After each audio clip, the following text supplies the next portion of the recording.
Hello everybody and welcome back again for another Diablo 3 tutorial with yours truly Kamodobone.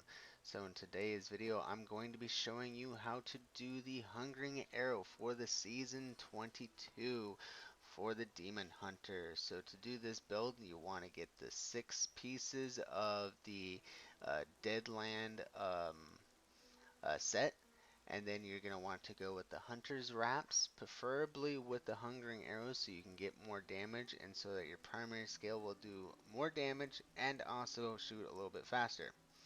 Then you're going to want to go with your Focus and your Restraint so you'll have 100% damage upkeep.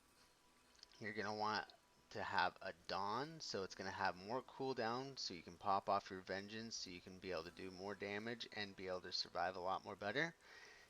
Then you're going to also want your second crossbow, which is going to have your Strafe so that it can be able to pierce everything so it will just go right through their defenses. Then you're going to want to go with the Wraps of Clarity so your Hatred Generation will do less damage for you, which is going to be a very good thing. You can do Flavor of Time so pylons always last a lot longer, which is always a good thing. And then for your cube, what you're going to want to go with is, since season 22, you get 4 sets. So you could do multiple things here, but preferably you're going to want to go with the Stashel ninth, so you can get that 600% damage upkeep for your Hungering Arrow, and also your Depth Digger, so you get an additional 100% damage. Then you could go with the Evasive Ring, so you can take damage reduction, and then might as well put in the Conventions element for another 200% damage increase. And then for your skills on this one, what you want to go is Hungering Arrow with Devour, Strafe with Rockets. Now the reason why you want to do Rockets is so that the additional rockets firing out will proc your ability to be able to pretty much have it where it will get your momentum going off, and so it will do a lot more damage for your 6th part. Then you're going to go with your Vengeance with Darkheart for more damage reduction and power. Fan of Knives for, again, more damage reduction. For me personally, I like to go with Gloom, not only for the damage reduction as well, but in case I come up to an elite and I'm taking a little bit more damage, I can just pop this on so I have a little bit of life per hit. Then if I use up all my discipline, I can use my preparation with Focus Mind to restore it. Passives, you want to go with Call of the Weak with Numbing Traps. That works really well with your blade trap. Well, bladed armor for your Fan of Knives, so every time you come up to an elite, you get that damage reduction on him, and also you can do more damage. Ambush is always going to be a good thing for Demon Hunters. And then you can always go with Awareness, or I've seen people do with the Archer for more damage, or more damage for steady aim. But for this build, it will be able to pop off 100 Greater Rift pretty easily if you get the whole entire set. And then for your gems, you're going to want to go with the Bane of the Stricken, the Simplicity Strength, so your Hungering Arrow will do more damage, and plus, you can get pretty much healed life on hit on everything. And then you're going to go with the Taeguk, so you can get more damage and more armor at the same time. So I will show you how this works out for the season 22, which you also get a nice little pet. It's pretty much a goblin from what it looks like, walking around, fall on you kind of like thing. Book. It's kind of weird looking, but really cute. So here's the 100 Greater Rift for y'all, so you can see what Season 22 with the pylons will do for you, because in this one, you get the 1 to 4 clones can pop out, and they can have, 1 to 4 builds for them, and they can help you do pretty good damage. It's like having an extra player with you while you're doing solo stuff. Why is it every time I do a tutorial video, my first elite is always Juggernaut?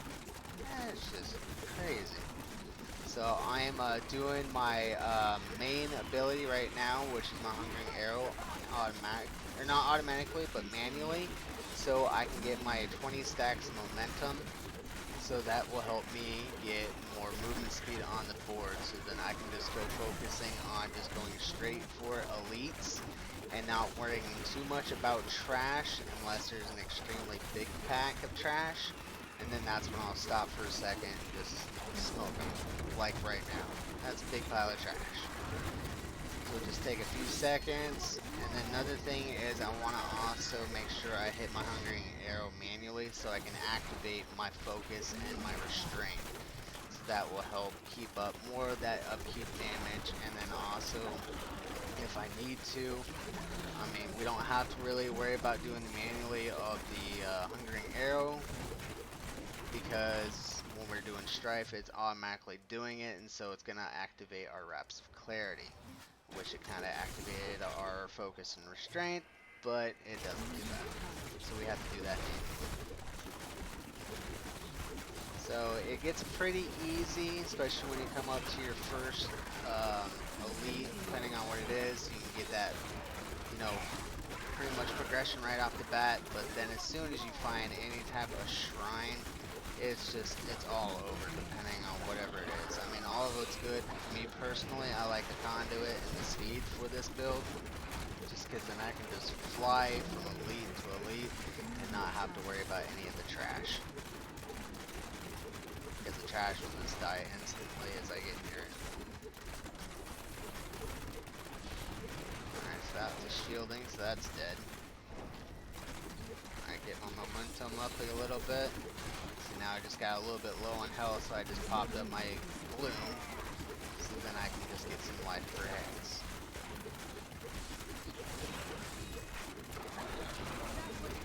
Up, see, and here's our conduit right here. So I'll kill all this trash, and then you can see how I have a little clone right there. The person in red, that is my clone. So they're gonna have one of 4 different builds popping out. A lot of the times I've seen them, they have that right there, the Reigns of Vengeance going out. So it does pretty nice damage. Oh. Alright, barely got away from that one. Alright, let's get our speed stacks up again. Hopefully we get another good map, which it looks like we did. This one always has a lot of big stuff in it. The nice thing is the more there's monsters around, the more your Strafe is going to hit. So then you don't have to worry about, you know, focusing on just your arrow. And I see we just got a shield pylon just right there. So that's going to be really good. I think that's going to last us until the rest of our rift, since we have the flavor of 9. Yeah, I think I got 2 elites here, but I cannot tell. I got just so much flashy stuff going on my screen right now. Okay, there's 1, 2. Oh, I killed both of them at the same time. That's even better.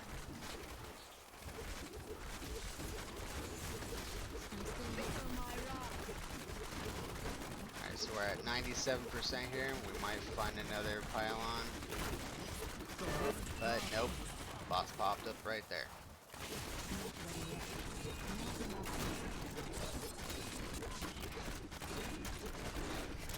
Of course, I have no hatred. Right as I get to the guy. Alright, there you go, guys. That is how you do a 100 Greater Rift solo, right when you get your full set of gear and your gems that you need, at least up to at least 50. You know, for me, that's what it did. I've been still tinkering around with the build. So if you like the build for the Demon Hunter Hungering Arrow, then please give me a like, comment what you like about it, and then check out my link that I have down in the description for all my social media. Until then, we'll catch you in our next Diablo 3 tutorial video. Thanks for watching.